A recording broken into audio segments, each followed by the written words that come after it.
what would be the difference between Putin's Russia and your Russia? В стране климат порядка, дисциплины и повиновения. Россия все, остальное ничто. So I cannot speak about the situation when my party will come to power in Kremlin. It's absurd. But you vet, comrades, today we're going to talk about the Russian Nationalist Bolshevik Party. Because I don't have all the time in the world, we're going to talk about the modern Nazbols at a later point. Right now we're going to talk about Lemonov and the coalition of parties against Putin. So join me in this endeavor. After the collapse of the Soviet Union, Edward Lemonov found his opportunity to return to Russia and start up anew. And he started up something that would cement him in the Russian psyche. And that is a newspaper called Limanka, meaning grenade. All of this is happening in 1994. At the same time, he started the National Bolshevik Party, using the hammer and the sickle with the sort of National Socialist banners around it. Question that you're actually telling me, what the hell is National Bolshevism? The ideas started around the end of the Russian Empire, during the Russian Civil War, where many viewed the Bolshevik as a stronger power than the whites, and they wanted their nationalistic tendencies to be implemented in towards the Bolsheviks. And there's a few different people that are of interest in this group, one of them being Nikolai Ustryalov. The Civil War is lost, definitely. For a long time, Russia has been traveling on its own path, not our path. Either recognize this Russia hated by you all, or stay without Russia, because a third Russia, by your recipes, does not and will not exist. The Soviet regime saved Russia. The Soviet regime is justified, regardless how weighty the argument against it are. The mere fact of its enduring existence provides its popular character and the historical belonging of its dictatorship and hardness. I remember once sitting in a public canteen in Perm. All around me at the tables there were Red Army soldiers, commissionaires, emergency workers, vividly imprinted, cast in a hammered form. The Jacobin types has gone down in history. The same is true of the Bolshevik types. There is no doubt that it has already been cast in the same way. A terrible type. But one can feel this originality. A main thing is the will, which will also be on display in the Wax Museum. And another quote about the whites. Neither Alexeyov, nor Kolchak, nor Denikin had the arrows of power. They were all wobbly leaders of the wobbly. But just wait a little bit more, the Civil War has ended, and it turns out that they did not get their will. They did not get their more nationalistic tendencies in Lenin's Soviets. And Lenin started to view this idea with skepticism and opposed it. View them as a reactionary opportunists. Things did change again when Stalin got into power, where a lot of them were allowed to stay in Russia, come back to Russia if they were outside, and sort of focus on a more national-oriented Soviet Union. Russian Bolshevism and Italian fascism are kindred phenomena. They are a sign of an epoch. They hate each other like brothers. They are both messengers of Caesarism. But for Ustryalov, his luck didn't last very long. He was sent to a gulag in 1937 and executed on September the 14th the same year. And many of his followers faced execution charges and many other things. And there we go, gone, disappeared. Fought for something and then got betrayed by the same entity.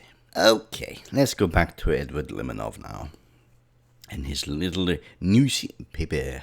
This newspaper worked as a sort of collective idea of many of the dissidents, such as Alexander Dugin. So the idea was to bring a lot of these different ideas into the fold, into the discussions, and talk about them, explore them, create a new Russia, maybe again a nationalistic Russia, or actually not, because of Dugin's and many other groups, they're actually Eurasianists. And Eurasianism is a bit different. Usually like to call it from Vladivostok to London, sort of an empire of Eurasia, ruled then by the Russians, because obviously. So to understand also a little bit, the nationalistic versus Eurasianist ideas is kind of what is fighting each other right now inside of Russia. The Ukraine war brought this forth quite a lot. You have the nationalistic group, which is more for the aspect of Russians, for Russia, nation states of Europe, the same type of ordeal. And people in that camp are, for example, Navalny. Weirdly enough, Navalny was an ultra-nationalist, believing that you should pretty much kick out anyone who is not Russian. And you have the other group, the Eurasianist, which is not for Russians in center.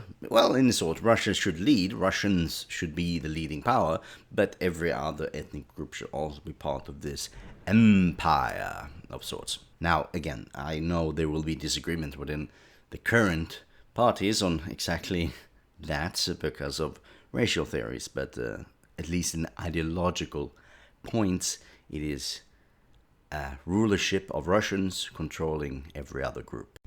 To point out one other thing, the nationalist Bolshevik party that Lemonov started and the Eurasianist movement, which is also a national Bolshevik party, are not the same. One has more Eurasianistic tendencies, the other one has more ultra-nationalistic tendencies.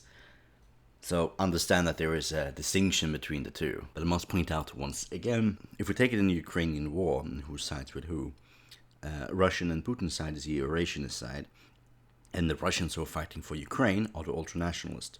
Lemonov, when he came along, tried to do everything by himself.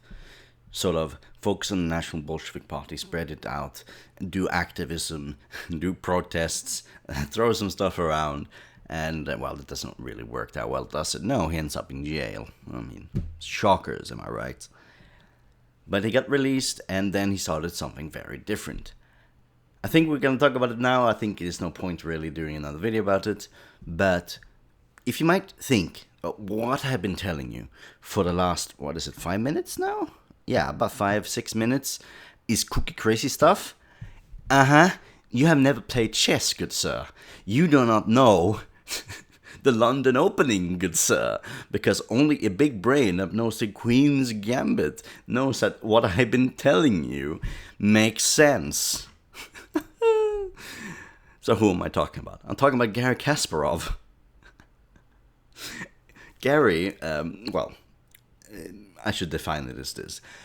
Gary, in 2006, started a group called The Other Russia. It's a coalition of every other Russian political party into one, fighting against Putin's Russia, anti-Putinism. And the founders, Kasparov, but also Lemonov, and a few, and yeah. There is a saying in the chess community when it comes to Kasparov, it's, he's smart at chess, he sucks at politics. And yeah, he does. Holy fuck. It is I had to break character. It's genuinely hilarious that a liberal like Garry Kasparov worked together with one of the most radical groups in Russia, the National Bolsheviks, to try to beat Putin. It's like, oh yeah, in my perfect dream world, the National Bolsheviks will have a fucking power in the Duma. Are you joking me? How are you this stupid? And they never ran at the election. They got banned, and there were some demonstrations by National Bolsheviks, but nothing really came from all of this. We will end it off here. There's more to talk about, a lot more. I will probably make another video in a few weeks or maybe a few months. I will look into the modern state of the National Bolshevik. When you see the hand grenade and the lightning, I will talk more about that, and we'll talk about what they actually believe in, a lot of what they write. But for now, this was an overview analyzing National Bolsheviks and pointing a finger at Gary going, haha, dummy, and that's about it.